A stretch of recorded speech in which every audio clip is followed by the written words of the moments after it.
Hello everyone, this is Prachi. आज मैं आपको हिंदी ग्रामर का अनेक शब्दों के लिए एक शब्द लाई हूँ। तो welcome back to my channel study with Prachi. तो हम स्टार्ट करते हैं। भाषा को रुचिकर और प्रभावशाली बनाने के लिए अनेक शब्दों या वाक्यांशों के लिए एक शब्द का प्रयोग किया जाता है। समास, उपसर्ग तथा प्रत्यय की सहायता से अनेक शब्दों की जगह केवल एक शब्द प्रयोग कर सकते हैं। तो यहाँ पे बोला है अनेक शब्दों के लिए एक शब्द क्यों यूज़ करते हैं। तो हम क्या बहुत बड़ा सेंटेंस बोलने के बजाय हम एक छोटा सा सेंटेंस बनाने के लिए हम एक शब्द के लिए इसके लिए यूज़ करते हैं। जैसे कि ये एक शब्द ना कहाँ यूज़ होते हैं, कविताओं में यूज़ करते हैं, जो हमारे और कहानियों में यूज़ करते हैं।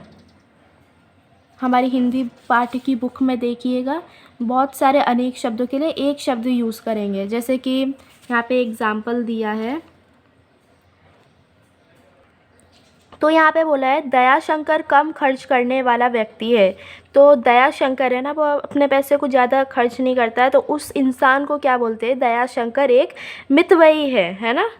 रोहित किसी का पक्ष नहीं लेता, रोहित किसी के भी साइड नहीं लेता है ना, तो उसको बोलते हैं रोहित निष्पक्ष है ना। फिर यहाँ पे कुछ उदाहरण दिए हैं, हम पढ़ते हैं। कुछ इम्पोर्टेंट उदाहरण में पढ़ती हूँ, बाकी सब तो बहुत सारे है ना। तो जिसका कोई शत्रु ना हो है ना, जिसका कोई दुश्मन ना हो उसे बोलते हैं अजात शत्रु। और जो दिखाई ना दे, जैसे कि जो इनविजिबल हो उसे अदृश्य बोलते हैं। हाँ, और जिसका कोई अंत ना, जो कभी ना मरे, उसको बोलते हैं अनंत। फिर जिससे पढ़ा ना गया हो, तो जो अपठित मीन्स जो पढ़ा ना गया हो उसे बोलते हैं अपठित। फिर जिसका वर्णन ना किया जा सके तो उसे बोलते हैं अवर्णनीय, है ना। बहुत अवर्णनीय कविता है ये, है ना, तो उसको अवर्णनीय बोलते हैं। फिर घर बसाकर रहने वाला को बोलते हैं गृहस्थ। हम अपने गृहस्थ जीवन में जी रहे हैं। तो फिर जल में निवास करने वाला, जो जल में निवास करते हैं जैसे कि मछली है ना, वो उनको बोलते हैं जलचर, है ना। फिर जिसके हृदय में दया हो, जिसके हृदय में दया हो तो उसको बोलते हैं दयालु। तो जैसे कि जल में निवास करने वाला को जलचर बोलते हैं, और जो नभ में जो रहने वाले इंसान को उसको बोलते हैं नभचर। और जैसे जो मीन्स ज़मीन में रहता है उसको थलचर बोलते हैं। अब जो यहाँ पे लिखा है जानने की इच्छा रखने वाला को बोलते हैं जिज्ञासु। जो व्यक्ति विज्ञान जानता हो उसे वैज्ञानिक बोलते हैं। बताया तूने मछली। तो यहाँ पर भी कुछ एग्जाम्पल है। दूर की सोचने वाला, जो इंसान दूर सोचता है उसे दूरदर्शी बोलते हैं।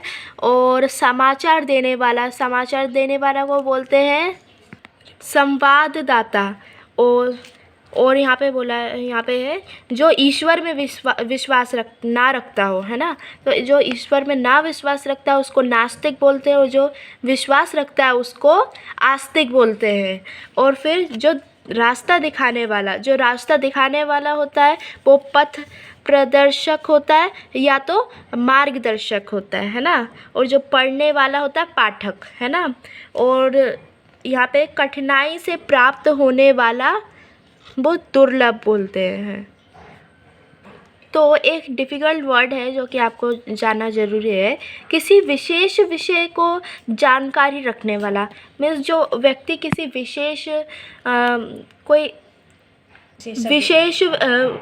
विशेष जानकारी रखने वाला को स्पेशलिस्ट हम इंग्लिश में बोलते हैं, और हिंदी में बोलते हैं विशेषज्ञ। तो इस वीडियो में हमने अनेक शब्दों के लिए एक शब्द की जानकारी रखी है, और हमने समझा भी कि ये कब और कहाँ यूज़ होते हैं। तो थैंक यू, और like, subscribe and share my channel study with Prachi. Thank you.